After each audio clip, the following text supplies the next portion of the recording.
today. We saw a little bit more of the offense clicking on all cylinders toward the latter part of the game there. Started out a little sloppy, but you know, the general theme from what we've heard from coaches and players just now is hey, look, we're getting there. It's a work in progress, it's a process, and they feel like they're getting there. Absolutely. They're starting to get some guys back. The offensive line was a lot better today with Carl Johnson being back in there. I expect to have Xavier Nixon back in full capacity next week, potentially see him back at left tackle. So there's a lot of potential with this offense right now. They know that. We saw a lot more comfort level in that second half. And once again, Jeff Demps kind of opens the offense wide open a little bit with another huge run. Really, he says the best game he's ever had in his life statistically, and it certainly would be hard to top. Well, it's funny because it's the best game he's ever had statistically, but he said he still wasn't completely happy with it. He still wants to work hard and go out and have an even better game next week against Tennessee.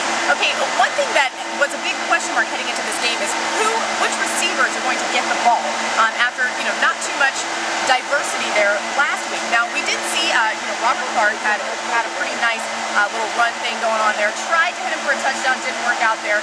But and also Jordan Reed had a touchdown. So good to kind of see that spread out a little bit. The ball was attempted at DeBose. Didn't exactly work out. I think from what Urban just said, it looks like they're just still trying to figure things out with DeBose, trying to get him very familiar with this offense. Obviously moving to that X position, he's got a little bit of a learning curve. Exactly, but those three playmakers were in there. Stephen Ali was in quite a bit. They've got a lot of guys that can do things with the ball. It's a lot of playmakers for other teams to prepare for.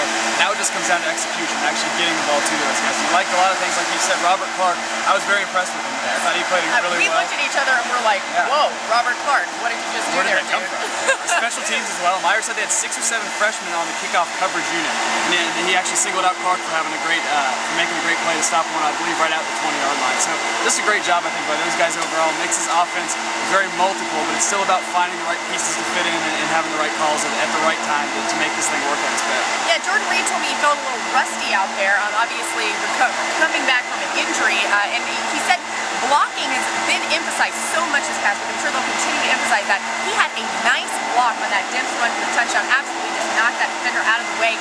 He said he still felt rusty, so he's going to continue to work on that block and get out there. Another guy that really served as just somebody that was a solid offensive weapon out there. Maybe didn't have a huge day, but Trey Burton came out pretty solid.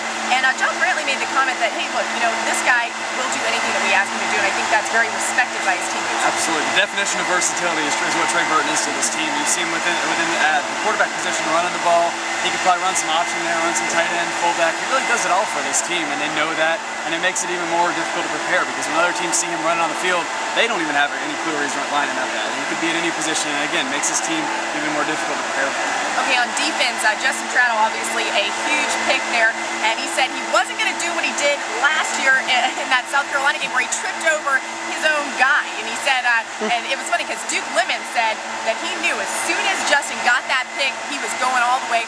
Duke said the most tired he was during the game was running to catch up with Justin Traddle to congratulate him after that pick and getting the first touchdown as a Gator.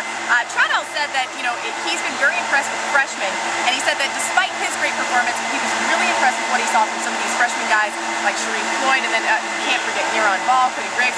Good games from these guys. Absolutely. I think one of the highlights of the press conference was Meyer saying that seeing Sharif Floyd jump up and do the Gator chomp and getting the official warning him. Meyer said it even got him a little fired up on the sideline. So they really enjoyed that, seeing those guys go out there. The thing that they use, the word they use with these freshmen is passion. You see that from Floyd, you see that from Powell. A lot of these younger guys are really starting to show that not only that they're playing well at this level, but they're also excited about it and doing a great job. So I think the pass rush is a little improved. It's hard to get a great pass rush on a guy like B.J. Daniels who's moving around so much. It's all about containment. Kind of struggled on that first drive, but they came together and kind of kept him, held him at bay at least for a little bit. Yeah, Brantley says he feels like things went fairly well today. Obviously, things can always be improved, and he said you're always striving for perfection. But he did say that tomorrow he's going to sleep a little bit in the morning and then get right to that Tennessee game tape and really start scouting Tennessee, see what they're facing there. Talking to John Bostic, he said going on the road to Tennessee will be tough, but the one thing that he said that I thought was an interesting point in kind of advising freshmen about how to deal with that type of situation, on defense, it's not that bad. It's relatively quiet because that Tennessee's offense will be out on the field there. So he said that they're not as much worried about the noise, but they will hear a lot of Rocky Top playing in practice this week. They absolutely absolutely will, and they hope not to hear as much of it next Saturday. So, yeah, but they seem ready to go, and it's going to be interesting with a lot of these younger guys. How do they react to these spots on the road?